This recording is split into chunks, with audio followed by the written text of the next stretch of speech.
Check.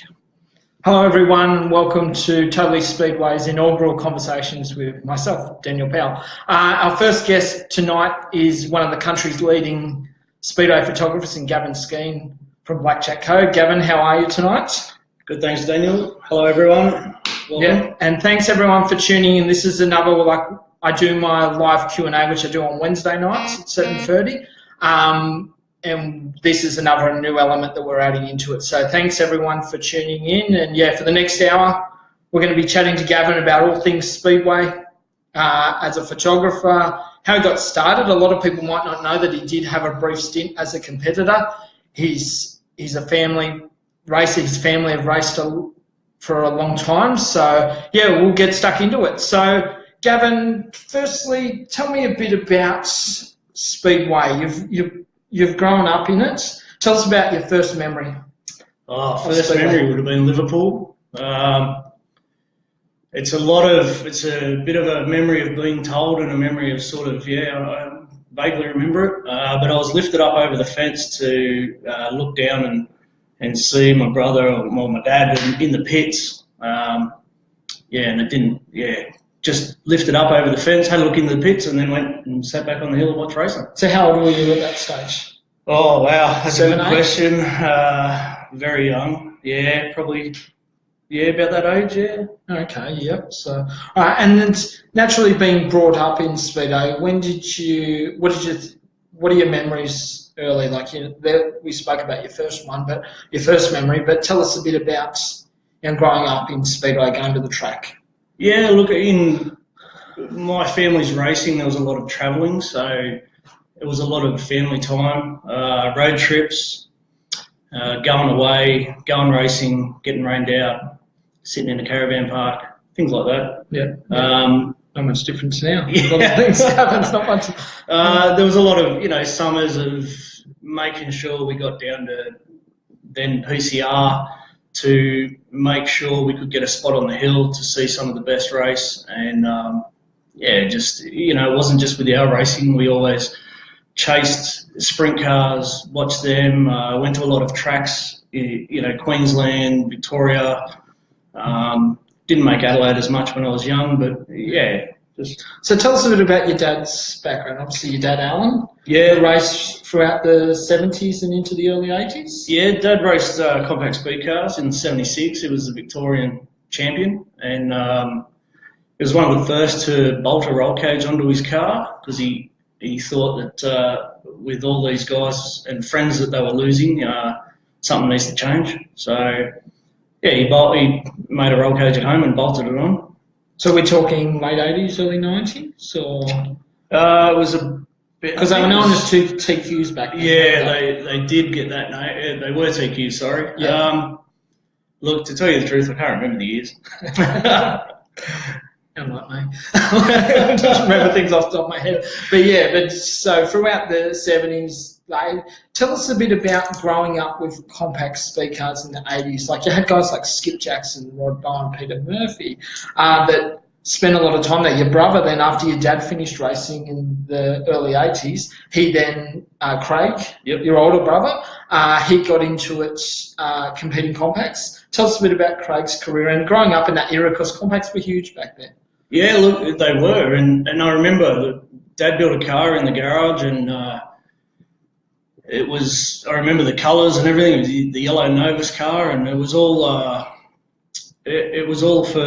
Liverpool, and the numbers were huge, and the names. I look at it now. I didn't really think about it back then, but yeah, Skip Jackson, Pete Murphy. There's a lot of names that now are huge in the sport of this racing. So it was a big sort of, I guess, not being the top tier division, but you saw a lot of great racing because it was very competitive, and the budget was a lot lower than say your sprint cars and your big guns. So a lot more competitors, a lot more racing, a lot more racing craft is what. Because it was really a class that back in the 80s, late 80s, early 90s, where you could get your start, where Peter Murphy and Skip Jackson got rights. Yeah, I've seen photos doing a Liverpool book that I see some drivers as pit crew, and you know, I didn't even know back then that they were on pit crew. I just thought they stepped straight in as drivers. So,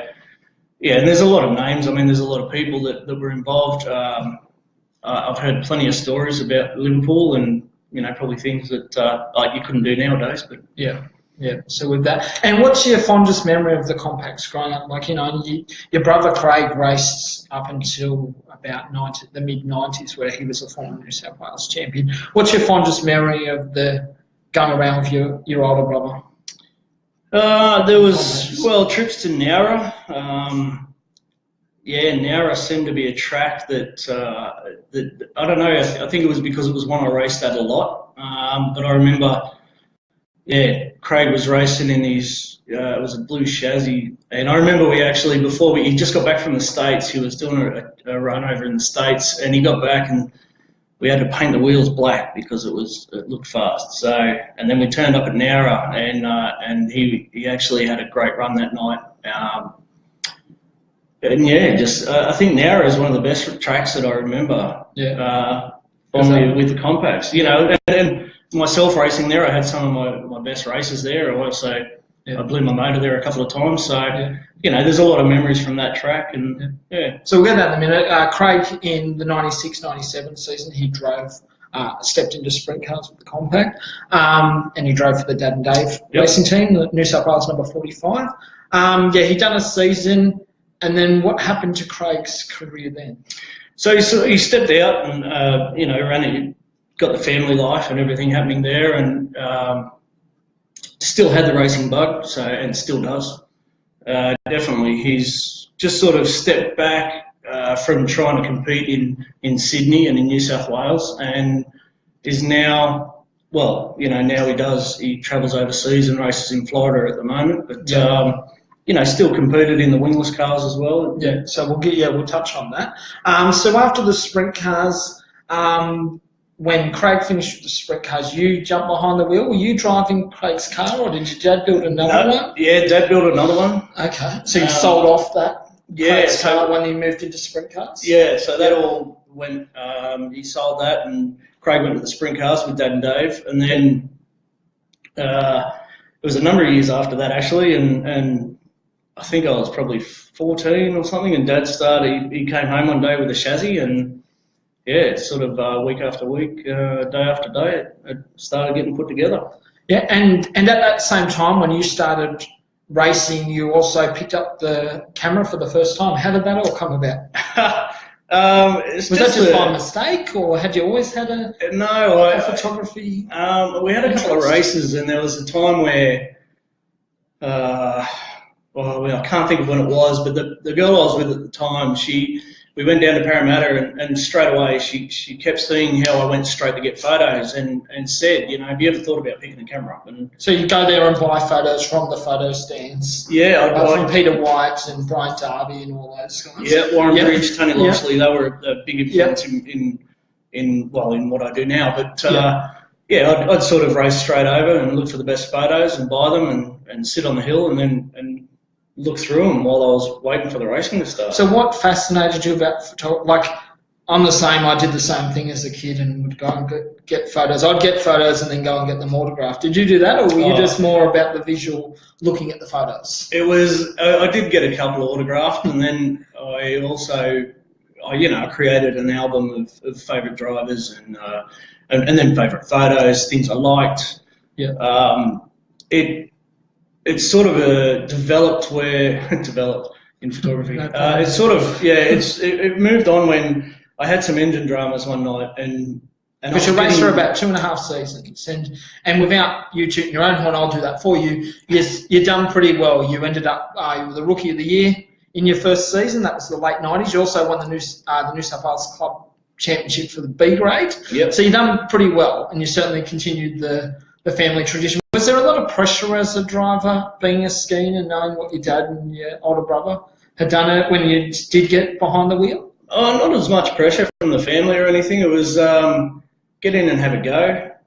It was really about, they just, racing was in our blood. They wanted to keep doing it, and if I was the next one to step in, it was my chance to step in.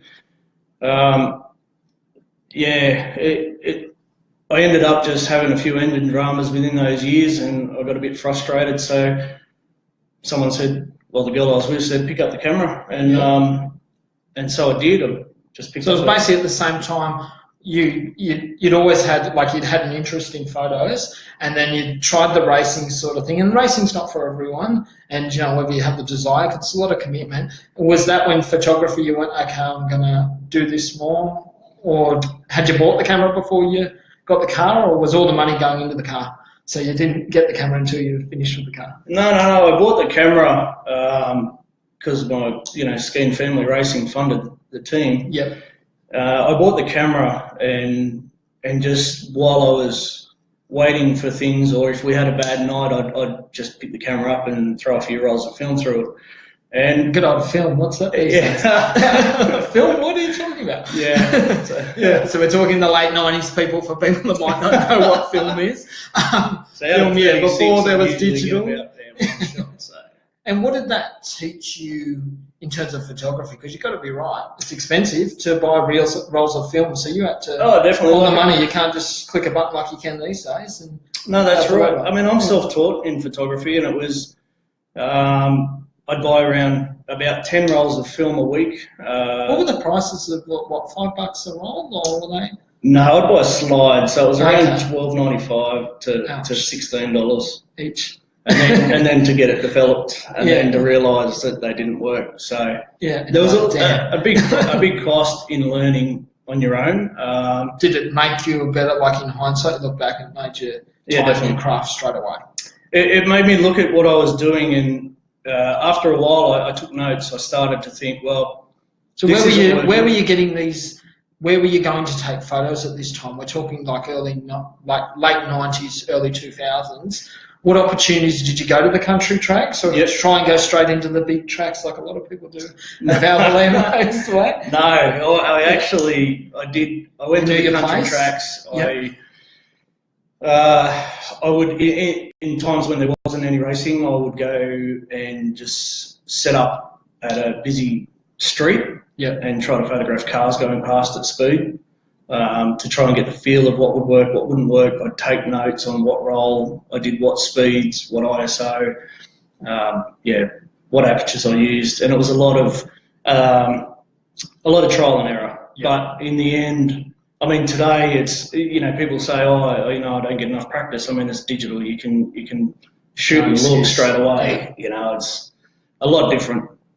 But it definitely taught me that once I got to digital, I already knew what I was doing. So. Yeah. Had an upper hand. So how many years did you have go through the rolls of film? We're talking 4 or 5 years? Yeah, about 4 or 5 years. The digital age came in. What tracks did you visit in those early days? Oh, wow. So did you go to a place like Nowra, Goulburn? Wangaratta. Yeah. What were you saying, mainly compacts? Yeah, mainly at that stage? Yep. Yeah, okay. So who were you travelling around with? With Craig. Okay, so Craig got back into it. Yep. Yeah, and Dad was still getting around there at that time. There was, we went out west, Gunnedah, Gilgandra, Grafton, Lismore was I think I did do film there. And then, we went into Queensland and some tracks up there, but never really went to Parramatta with the camera. I more went to Parramatta to sit on the hill and watch the racing. Okay. And who were the people that you were looking up to during that stage, from buying photos to when you were learning? How much could you learn by looking at a photo? Were you craving advice? How were you? Oh, yeah. I'd look at photos and wonder how they did it. And it was sort of the same with, I played a musical instrument, so I self-taught myself there. And I'd listen to music and wonder how they do that. So I'd look at a photo and think, well, if they've got movement there and then that part there is sharp, there's got to be a way they're doing it.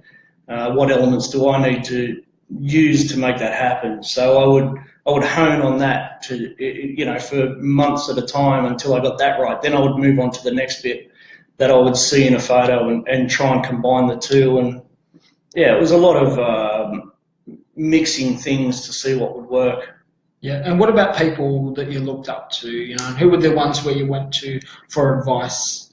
So I was a bit, not really one to go for advice. I read a lot of books, the people I looked up to, Tony Loxley, Warren Bridge, David Cummings. There was a lot of photographers. Al Consoli in the US was a massive influence. He seemed to grab everything that I wanted to show what I see, and I still to this day can't get a photo like he does. This day and age, there's Mark Rabilis and a number of others that are my influences, but back in the day, it was pretty much those guys I would buy the photos from at the stand. Yeah. And what was did you have a particular favourite photo from back then that you would purchase? Was there one that you looked at and go, okay, that was what I wanted to? Well, there was, were there ones on your wall where you're just like, okay, that's an awesome photo. I hope to get there one day. There's three. There was a Tony Loxley photo. There was Stephen Graham. Yeah, that was early 2000s. Everyone knows the photo. Yeah, he put that up recently. Yeah, he did. Yeah. So he lost the wheel and got a lot of height. Yeah. There was in turns 1 and 2. Yeah, 1 and 2. Yep, and he had the Fox Sports car number 40. Yeah. So, There was the Brian Darby photo of Tony Stewart in the midget. And that was in turns 3 and 4. Okay. And it was nothing special about it. Was that the Bob Woods car, the red car? Yeah. That photographed so well, especially in the day. Oh, definitely. Yeah. And it was a daytime shot. It was a publicity thing. So. That was the promo night that promo day that Lander had put on. Yeah. Before he actually got behind the wheel. And that photo just, it's in my office. I can't stop looking at it. And the famous Steve Kinzer, Sammy Swindle photo of the two of them pulling wheel stand on the main straight. Yeah. We used that as a Wheelie Wednesday recently on Tully Speedway. So, some beautiful pics, and pics that I can remember too straight away. As soon as you say them, I'm like, I remember that one. Yeah. I mean, there's a number of photos that I still, look at from back in the day. And I've never, as I say to everyone, you never delete a photo, and I'd never throw a photo away. So I still look at every photo that I collected over time, and I'll still look at it to see and remember why I got into this. Yeah. And because there is peaks and troughs in this industry sort of thing, so we'll touch on that later. Tell us a bit about getting into Valvoline Raceway and making that step from doing the club or the country tracks to getting. How did you go about? How was the stage back then to get to Valvoline Raceway? Because back then you couldn't just rock up. Yeah, and you can do now to a degree. To a degree, you can. It was very. Did you take photos from the outside? I did. And what happened was my first photos sort of got published, from country tracks, and I got my name into the media. And back then there was a lot more printed than there is now. So I would get my name out there with photos from country tracks and things, and I would really try and work on what I wanted to show. With getting into Valvoline, then PCR, I hounded my parents for tickets for my birthday for the World of Outlaws Down Under. So we're talking 2004? The first one, I think? Yeah, I think it was, yeah. And I got them as a present, and I took my camera and pretty much stood on the outside, took photos. So where were you legally standing? I was behind the fence. Okay. Yep. What I worked out was when practicing, I found this spot where there was a lot of emus and kangaroos and stuff and wildlife out at the old EDI site.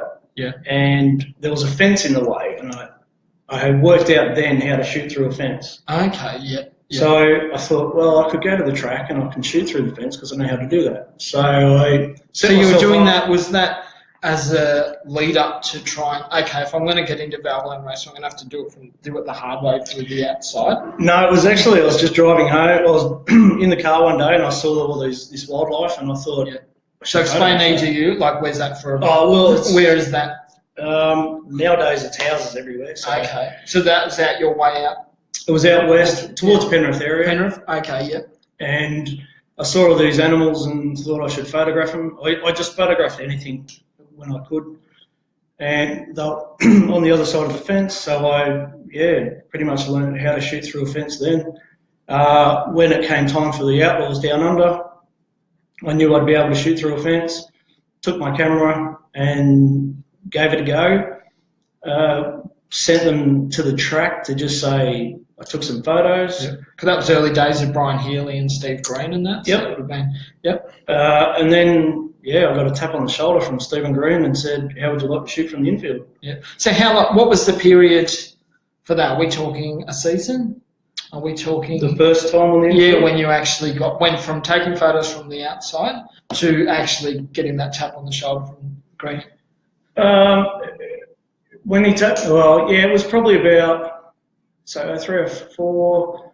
I did a couple. I didn't do too much. Yeah. Sent them to drivers and gave them to friends, and never really sold anything back then because I knew the cost of racing. So it was I want to help you out because I know what it's like. Probably about a season, I'd say. And then I got the tap to say, how would you like to be on the infield? Yeah. Which changed everything. So before that, just to backtrack a little, where was your first published photo? Okay. What year was it? What magazine? Where was it? And how did it make you feel? Well, it makes you feel fantastic. Yeah. You're seeing something you've done that a lot of people are going to look at and hold. It was Peter White's Speedway magazine, his rag, and it was a photo of a compact from Nowra. So we're talking late 90s, early 2000s? Yeah, late 90s. Yeah. I'm pretty sure it was 98. Okay, yeah. 98, 99. And it was the same issue. There was a photo of myself in a car in there that my dad took. So it was a bit of a high point because I was in there for 2 reasons. So as the racer and as the photographer. Yeah. So who was the photo of? Do you remember? I'm pretty sure it was Darren Vine. Okay, all right. That's the current and 7-time Australian compact speed car champion from Queensland. So he's still going. So with that. And did that I remember when I first got published, that was 2001 in Peter White's Speedo World. So thank you, Peter White, if you're out there. Thank you for giving us a start. So that's cool. Because without you, I don't think would have pushed us to do what we do now. So thank you, Debbie. What did that do then? Did you think, okay, I'm just going to keep doing that? Was it the confidence? Was that a goal, or was it just you just wanted to keep taking photos? No, I actually wanted to keep racing. Yeah. I didn't really think of the photography as... Because you were at that period, weren't you, when you were racing photos? Yeah, well, I'd go to the racetrack and I'd just take the camera in case we had a bad night. So I was more concentrating on the racing and wanting to do that. And then, just when I got the chance, I'd take the camera out. So take us just to fast forward a bit now. With the actual racing, with getting into Valvoline Raceway, or back then known as Parramatta City Raceway, Tyre Power Parramatta, they had numerous names changing over the last 15 or so years. How was it being on the infield from going, like at Valvoline Raceway, because it's a unique track, you don't know how banked it is until you actually get out on the infield and see it. How were you when you first got out onto Valvoline Raceway? Because it's considered one of the country's leading tracks. Oh, look, so how was it from you when you got out there? It was. I was very nervous because I was walking out there to the guys I looked up to. They were. So who was around at that time? So you had Loxley, Warren Bridge. Yep. Dennis Gracie. Yep.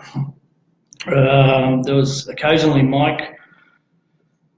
Oh, I can't remember his name. I feel terrible. But yeah, it was a time when I sort of was more nervous about standing on the infield of this great racetrack. It was hallowed ground sort of thing. I walked out and I couldn't believe that I was there under lights while racing was going on. I got to photograph it and capture something I used to love just watching. So I was very nervous the first couple of times. I must have shot could have been 12 rolls of film and liked about 4 photos. So it was a time of getting used to this new area that I could be and do something that I wanted to do. How different was it to say from a track like your Gandra, a country track, to then going to Valvoline Raceway? Oh, very different. The the settings different. Like, tell me. On the like, camera, as a camera as well. Yeah, look, and I mean it's the same everywhere. Everywhere has different light temperatures, and I don't want to get too in depth with it, but yeah, you've got to take on board that not everywhere's the same. There's lights at different angles. There's lights at different heights. Your flash can bounce off certain things that won't at a country track. There's not as many stands or signs at a country track for your flash to bounce back off.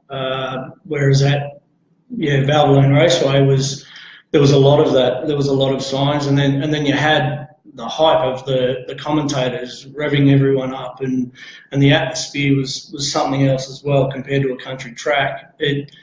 Having said that, the racing wasn't much different. The racing at a country track was still as fantastic as it would be at Valvoline Raceway. Yeah, and how was it? How much extra support did you get being in those circles of photographers, ones that you look up to when you got out there?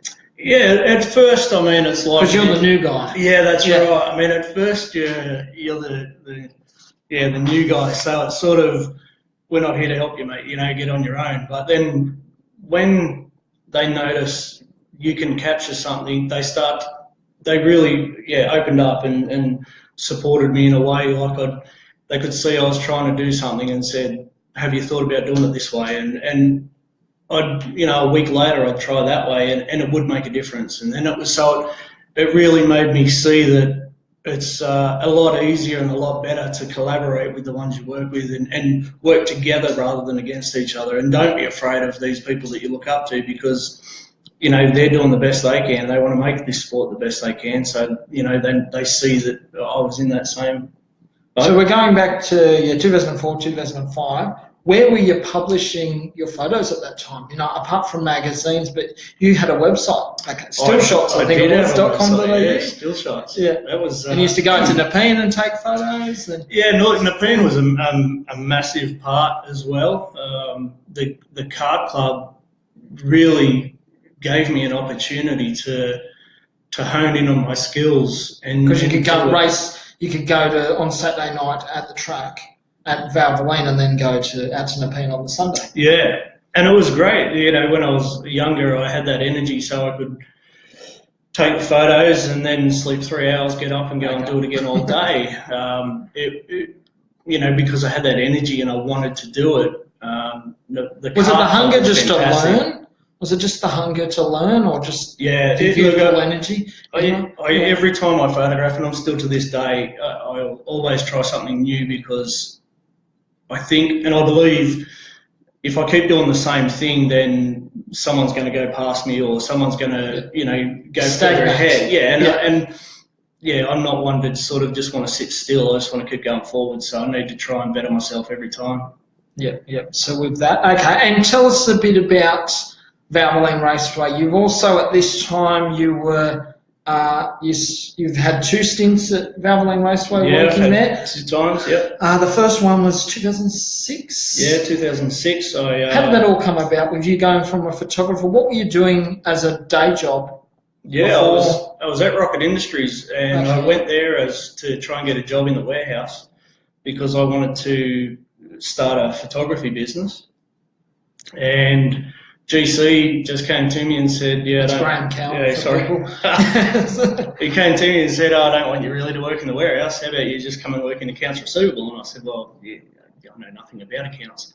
But they gave me a run through, gave me a few lessons, and did what they wanted, and it all worked from there. And it was probably about 12 months later, I got a phone call from Steve Green, and he said, we're doing a promotional day, would you be available to take photos? And I said, yeah, mate, I'll be there. And he said, what about your job? And I said, I'll put in for a day off, or I'll work it out. And I went and did that. I went and took the photos, got them to him within a day, 2 days. And that's just before Christmas. He approached me and said, would you like a job? Yeah. Doing promotional manager. And just jumped at the opportunity. So what did that job entail? So we're talking about 2006, 2007. It's before the rise of social media. Back then, the forums were king. So you had AustralianSpeedway.com, all those ones, and you had your own website, which you were uploading your photos and putting it on there. Yeah. So how was it working full time in the industry for the first time? It really opened my eyes. Definitely saw another side to it, and it was in a way that from being involved as a competitor, I didn't realise how much it takes to put a race on. It definitely showed me that, it's not just open the gates, everyone come in and enjoy the racing. There's a lot more to it. There's promotional activities you need to do. You need to keep the ball rolling in all that time to keep your name out there. There's you're trying to get in touch with schools, in touch with communities and get the communities involved, and then to get the divisions to work with those communities and yourself as well. So it was a big thing to see all this to make a race meeting go ahead. I used to just rock up to the track, go through the gate, take the car off the trailer and go racing, and thought, this is it. And that's the mentality of a lot of people, like in all fairness, because they don't know. Yeah. They don't know what goes behind the scenes. Yeah, and even back then, as you touched on Australian Speedway, the forums and that, it really... they were kind of scared of that, weren't they? And little did they know what Facebook was around the corner. Like, it's funny that everyone was like, I remember someone saying AustralianSpeedo.com is going to destroy the sport. I'm like, well, little do they know a couple of years. Yeah, in saying that, you're right. We didn't know back then what Facebook and social media could do, but we also saw the track bashing and the online stuff from people because back then you used to be able to listen to the races through audio only. Yep. So they'd hear things, they wouldn't see what was going on, they wouldn't see track conditions, they wouldn't see what happened with a red flag, who took who out. So it was a lot of online keyboard warrior track bashing. And there was a point where I sort of learnt to promote us on these pages, but not pay attention to what was going on. So without knowing what was coming around the corner with Facebook and Instagram and all the things we have now, it was sort of a bit of this can hurt us, but you've got to keep doing what we're doing to keep going forward. And move with the times. So eventually we would, acknowledge it and move ahead together. So your first stint at Valvoline Racewell, then known Tyre Power. Tyre Power City Race. So many name changes, you lose track, but it'll always be PCR to me.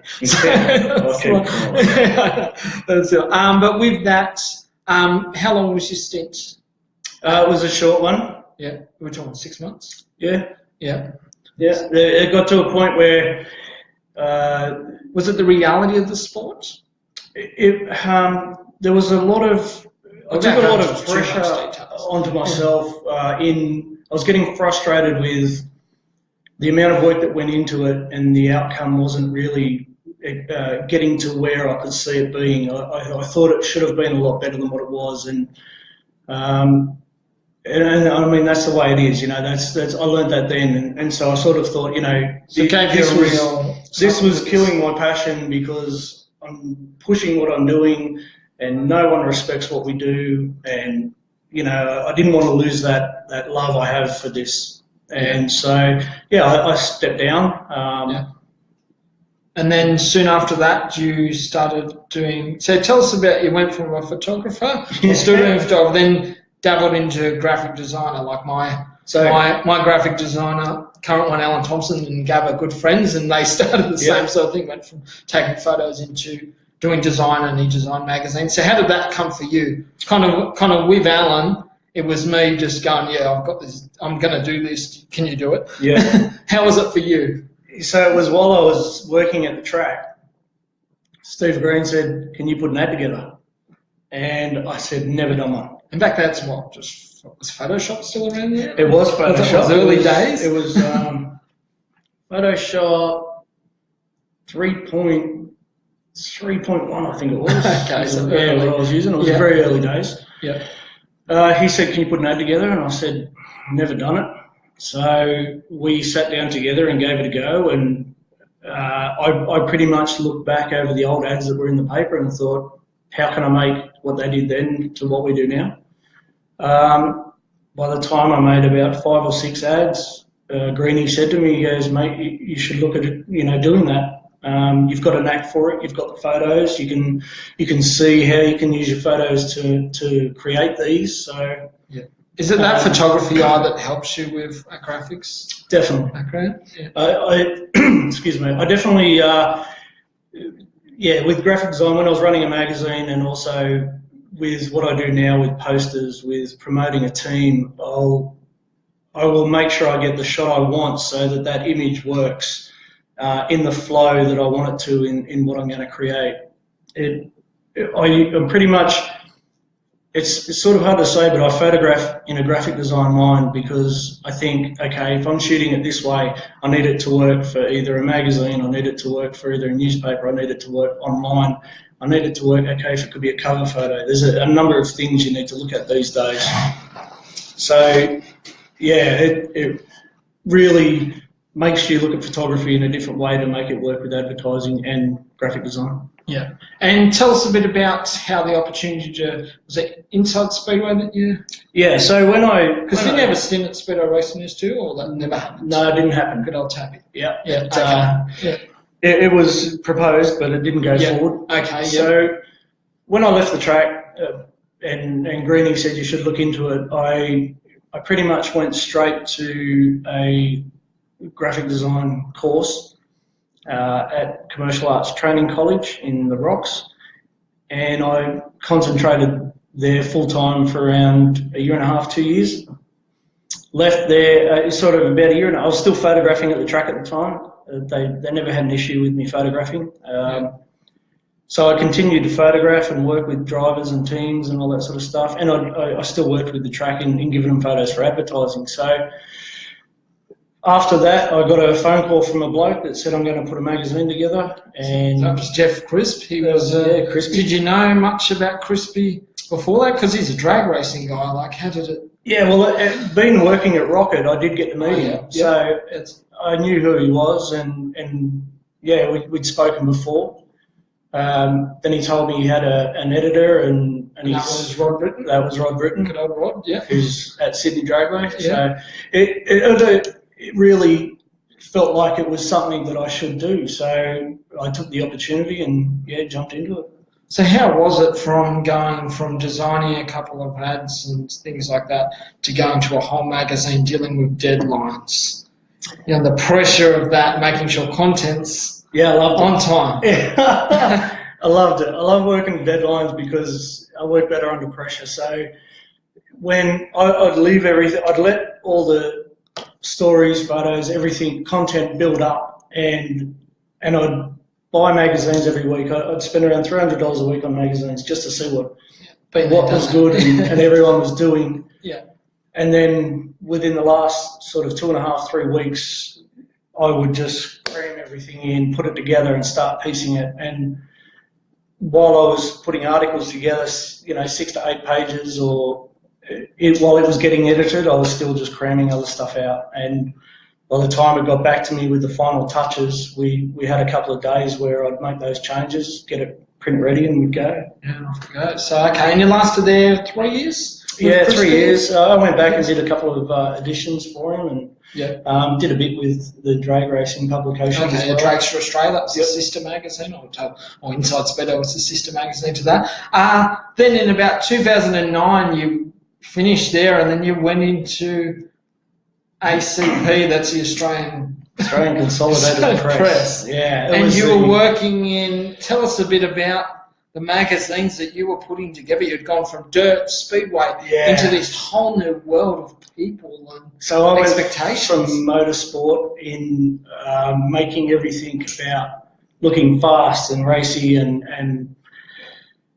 everything I love, to working on Cosmo, Clio Bride, Cosmo Bride, Dolly, Australian Geographic. I worked on 22 magazines, Australian Food and Wine. I mean, there was times when I put things together to make the wine look good, and it was at first I thought it was a good challenge. So what made you go? You went, okay, I think I'm ready, or I want to challenge yourself? Yeah, it was it's a whole different world.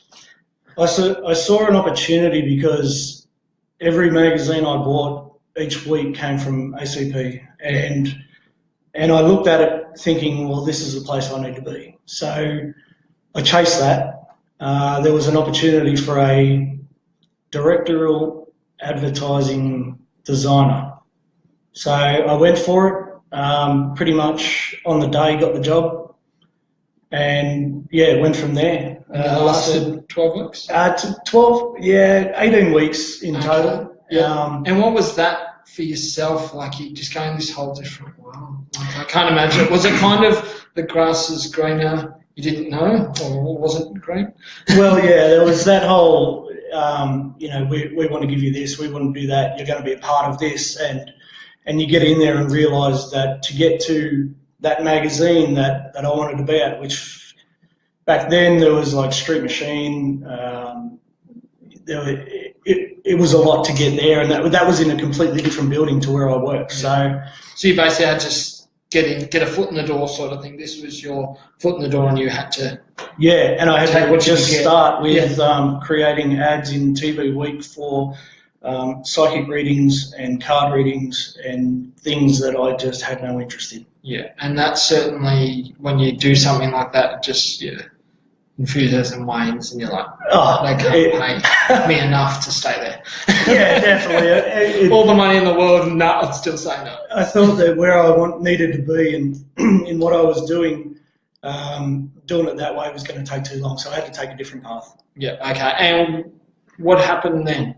So we're talking 2010 roughly, you were there? Yep. Like, that's when you pretty much finished up. What was tell us about the next, still doing photography, but what was the next 5 or so years? 2010 was where I sort of took a step back and...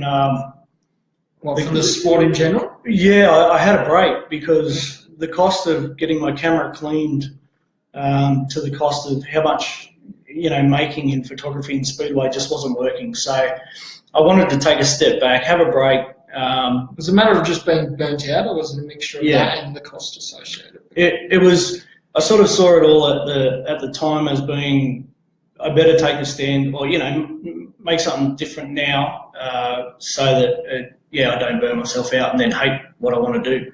I wanted to get back to where I had that goal of running one of the best magazines or producing the best photos I could, and I didn't have that at the time. So I took a break and I chose a completely different career path, and then that didn't work either. So 4 years later I got a phone call saying, how would you like to come back? Because you were driving a truck, weren't you? Yeah. We bumped into each other. Yeah, we were driving trucks. Driving a tip truck. And then, so you got a phone call to, that was back at Valvoline Raceway for round 2. That was with Steve Green. He'd just come back. Barry Waldron and Felicity Waldron had purchased the track. Yep. How was that, that phone call from driving a truck on the road and doing all that sort of thing to getting that phone call from Greenie going, do you want to come back? We've got this opportunity. Yeah. And what role was it? What role did you play? Well, it was casual in painting handrailings. Okay. So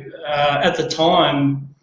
a lot of people don't know that, do they? They don't understand Speedway as a full-time profession. You need to do what you can. Yeah, you need to wear many hats. It's not you can't just go in there with one job and think this is all I need to do. It's, if something needs to be done, everyone needs to get in and make it happen. So I started just painting handrailings, being casual, and so it's just doing odd jobs, whatever needed to be done. Odd jobs, ticket booths, painting. Because there's a lot of stuff to be done. When Waldron came in, he certainly didn't pull any punches. He and made a lot of changes straight away, didn't he? Yeah, and there was a lot of days of things that I'd never done before, like using the high-powered vacuums to get all the clay out of the drainage system. And days of getting absolutely filthy. But being back where I loved, where I felt was home, it didn't bother me at this time what job it was I was doing, because it was to get my foot back in the door in the sport I loved. And in seeing all this sort of stuff happening and the progress, it made me realise that my passion was coming back, and now is the time that things are going to move forward. Yep. So, okay. And that stint, you were about a year and a half? With round two for Powell. So from 2014, I finished up. It was just before Christmas this year. So last year. Last year. Sorry. And with that, how was that whole experience? It was a new owners coming in. It was a whole fresh look. Yep. And the vibe was good because before Waldron came along, the place was negative. No one wanted to be there. There was a lot of... Yeah, I mean, and I had a number of times where I'd ask mates, drivers, even previous officials and stuff, and I'd say, I want to come back. I think I need to come back and photograph. And they said, now's not the time. Don't. And so, yeah, I sort of just sat back and concentrated on bettering my skills in reading more about photography, looking at new inspiration, finding new things to make me want to better myself. So, but when I came back, the change was different. Everything was, everyone was passionate. We had a very passionate team, and it wasn't just, as we got into it, we got one track done, and then there was the next track, and then... So Toowoomba came on shortly after that, and then a season after that, Murray Ridge, South Australia came on board. So it's certainly a lot to take on, wasn't it? Yeah, definitely. And you must have went from the part-time handyman, you obviously played more of a role in your design. Yeah, it sort of got to a point where there was some ads that needed to be made, and Steve just said, are you still doing a bit of graphic design? And I said, yeah. It's kind of like deja vu, isn't it? Yeah. 2006. And so when he asked if I was doing any, I said, yeah, I'm still using those tools. We got together and talked about the ads we were going to make, and so I went home and I made them, and we'd make it all happen. To the point where I got transferred from being 3 days outside to 2 days in the office to get ads and social media done, and then we'd go to Toowoomba and I'd work up there outside, and then I'd do the advertising for Toowoomba inside, and the same with Murray Bridge, we did the same there, and it got to a point where it was sort of almost... How did you find that? Did you like that, not being stuck in an office all week? Yeah, definitely. You could have a bit of a mixture? Yeah, and it was also good because I could get out and see, from my point of view, photographing, I would look at things in the background, and if I saw, say there was something overgrown, I wouldn't photograph there, and then that week I'd go and I'd cut it down and clean it up, and, so then I sort of started to see things differently that, from what I do on the race nights to what I do during the week. During the week makes the big difference for the race nights to a lot of people. So you can really critique the track. After the photo, you take photos and they go, oh, we'll fix that. So yeah. So with that, so you finished up at the end of last year, just before Christmas. What happened then? Where you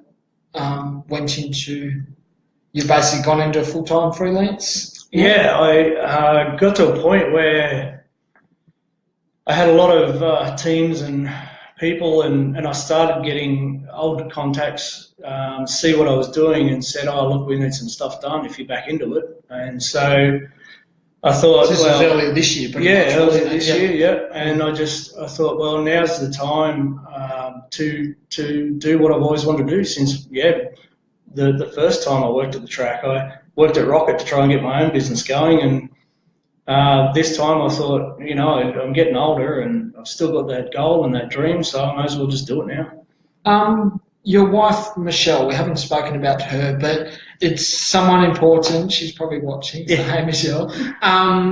She must be, drivers talk about their support, but having that support for you at the age of 36 to be, okay, I'm going to have a crack at this. How much support has Michelle been for you? Huge support. I mean, because you need that support, because you can't do what we do. This sport is very selfish time-wise. Yeah. You need an understanding partner. Yeah, look, Michelle has, she's seen me do a lot of long hours and long nights to get things happening. And when I came home and I said I want to run my own show, there was no are you sure? There was no hesitation. It was, all right, let's do it. And I think she had seen and knows that I had a belief that what I was going to do was going to be right. So, yeah, without my wife, Michelle, I wouldn't be here today doing this. I'd probably be back driving trucks or stacking shelves. Because it's that belief, isn't it? You need that belief, you know, to go, okay, honey, I support you. And she believes in your talent. You need to have that. You need to push you, because there's times where you've had peaks and troughs. Terrible times where you're like, why am I bothering with this sport? And she's still backing you. Yeah, definitely, yeah.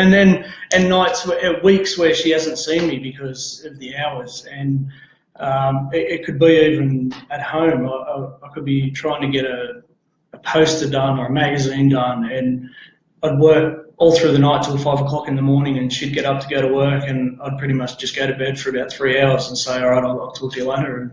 And so it was a lot of phone conversations, and the only time I would really see her was when I'd sit down and have something to eat for half an hour. And for her to realise that I wanted to do this and make it happen, the support, I couldn't have done it without her. Yep. Okay, and tell us a bit about the business that you're doing now. Like, pretty much you and I were rivals, but we're friends. So people are like, what the hell? We're all good friends, and we both respect each other's talents, sort of things. So as I said, my graphic designer's a good friend. They were friends. They were friends back in when they both started photography together, pretty much. So with that, so tell us a bit about what you're doing and how you've launched, sent Blackjack Co from a side project to now a full-time. Yeah, well, I sort of, I haven't really launched anything because I've as it always, it was always that side project. And I guess what I did was I decided that this was the time to chase my dream and make it happen. And I've really taken it slow because, in all honesty, it's a massive learning curve. It's a great opportunity because I'm doing what I love doing. But I also don't want to go full speed ahead and make mistakes and then crash. So, I have made plenty of mistakes. There's always times where I think, what's going on? This isn't right. And then with support of friends and other small businesses and even like, I speak to yourself, everyone goes through this sort of thing, and it is the learning curve. So I have pretty much just seen what people need.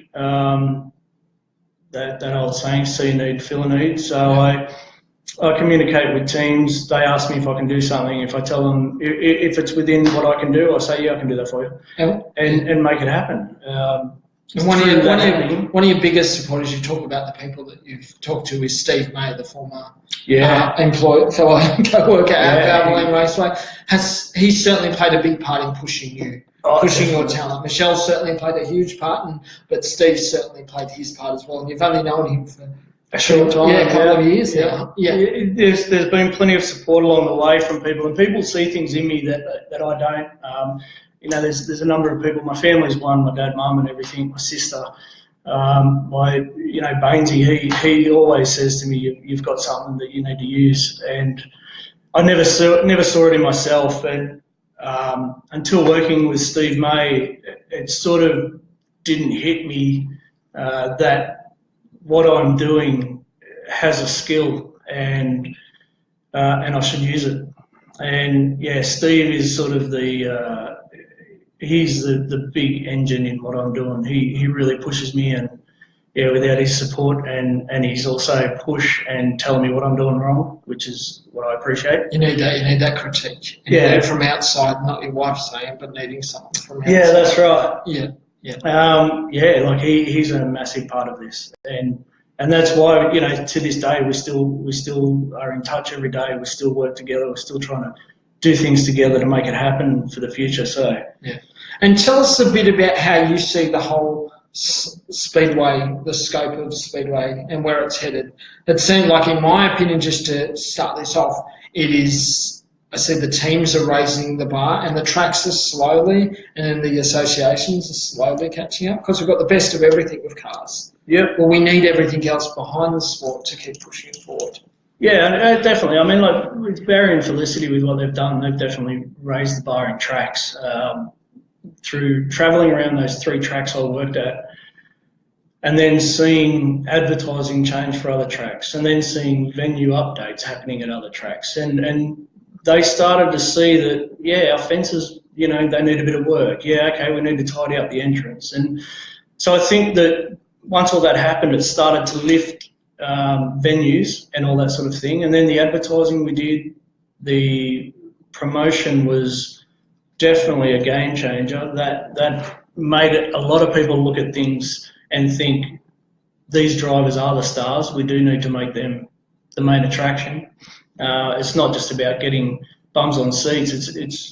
It's about showing the talent within a driver. I mean, coming from a driver, I know sort of, I can see when a guy's going to go off the track or flip, or he's going to do a wheel stem, and I can see how hard a guy can push a car. And there's one driver like Warren Ferguson, he purchases photos to see what his car's doing. And I'll say to him, mate, that's a terrible photo. And he goes, yeah, but I can see that I'm pushing, you know. And these drivers are so talented. So a lot of drivers, that's something that I've never heard. So they look at photos to critique. Yeah, to see where their setup was. I've had a few say it to me. So what, they look at the photo and they go, they can tell. Yep. It helps them. Yeah, well, there was, I just submitted the photos for the 2018 Valvoline calendar, and there was one of Matt Dunsney, and Michaela said, oh no, it looks like the left rear's dropped out, and, you know, it's like this, and Matt said, no, I like it, and that's the way I like it, the car was fast then. So it's 2 different points of view, but from the driver, he knew the car was fast. Just off a photo. Yeah, just they remember it where it's. Yeah, well, they look at where it was sitting, the angle and everything. They can see the right rears working. There's a number of photos from a new position I found this year where you can see the front right arm coming off the bar. So it shows the car's actually really working. I mean, in this day and age in digital, yeah, it's amazing what you can capture. And the fact that you can get the photo and then expand it. Yeah, Camera there and then. Sort of. Yep. And if there's something happening on the night, with the camera and the technology that I use now, I can pretty much upload to my phone from the infield and then put it straight on the social media so that it's in your hand straight away. Yeah. And how have you found the digital age and how it's pushing Speedway forward? Like, I think that Speedway, it's never been easier to promote Speedway.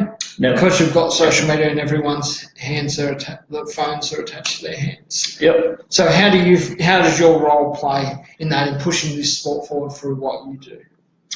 So I guess I look at what I do. I mean, I've got years and years of photos, so every day I'm putting one out to just highlight what I'm doing and what I want to share with everyone. Promoting it these days, yeah, it's all you need to do is get onto a social media page and push it through that avenue. Unfortunately, I'm very passionate about print media, so I still hold off my best work for print media. Yeah. Having said that, I will still promote on social and online because it's a matter of evolving with people wanting things now and making it happen today. Yeah. Print media is taking a different approach in making it more about an article or a story about someone or something rather than an event. With the events, push the events now. Print media, push the article. Yeah, and you see numerous photos getting published in Oval Express magazine. So, yeah, they're celebrating, I think, 17 years now. So yeah, wow. They're just coming in, you've had numerous photos in there. So, all the power to them, because I certainly know how tough it is with magazine. But what advice do you have to youngsters or newcomers coming into this sport and wanting to follow your path? I know we've spoken about it in great length, but what advice do you have those ones coming in? Because you have a lot of people that just want to come in and take photos. Oh, look, God knows what reason. And everyone, you know, I mean, everyone wants to just shoot the sprint cars or shoot the main show. I guess the best way to put it, I'm giving advice to a younger photographer now, and you know, with there's only so many photographers you can have in an event, and especially being at a premier track in Sydney, it's definitely hard to get a foot in the door these days. The best advice I could give would be to go to those country tracks, support the country tracks, support those weeks that there's not a race on at the main track in Sydney. I mean, all these divisions don't race at Sydney every week. They've got racing going on all around the country. There's country series. Yeah. There's different. Yeah. It is a lot of travel, but I mean, one of my best shots is from a country track, and it's at a sunset. The dust is in the right spot. The car came through, and I got a silhouette that I know I couldn't get in Sydney at Valvoline Raceway. Where was that at? That was at Gunnedah. Okay, is that Sprinter? It was. Okay. Yep. And I think I remember the photo. Yeah, you know, I can't get that here, but in saying that, if I didn't go to those country tracks, I wouldn't have learnt a lot of stuff that I know to use at the best track in Sydney, at the best track in New South Wales. But you learn a lot more through, I guess it's the way they talk about artists, you know, that you put 10,000 hours in and you're going to get more value. One of my favourite quotes in photography from Ansel Adams was, out of 10,000 photos, a true photographer will only like one. And I'm like that, because I will always chase what I think I need to get, but I'll never get it. And then when I eventually do, it's taken me that long to get there. You need to go to those country tracks. You need to push yourself at places you're not used to, so that you get comfortable out of your comfort zone. Yeah, yeah. And one final question. Tell us about the one thing that you love about photography. Okay. One thing that stands out where you... The way I look at it these days, the one thing I love, I guess the best way to put it is, every time I go to a race meeting and I'm there, I get to use my time machine to capture history and record things that are happening, to look back on in years to come and show people how good it is what we do. Oh, that's a great way to sum it up. So thanks everyone. We've finished now. So thanks, Gav, for your time. Yeah, great insight, and I certainly learned a lot too from a number of things. So thanks, guys. See you tomorrow at 7:30 for the live Q&A with myself. So thanks once again, Gav, for your time. Thank you, Dan. Really appreciate it. Okay, see you guys. See ya.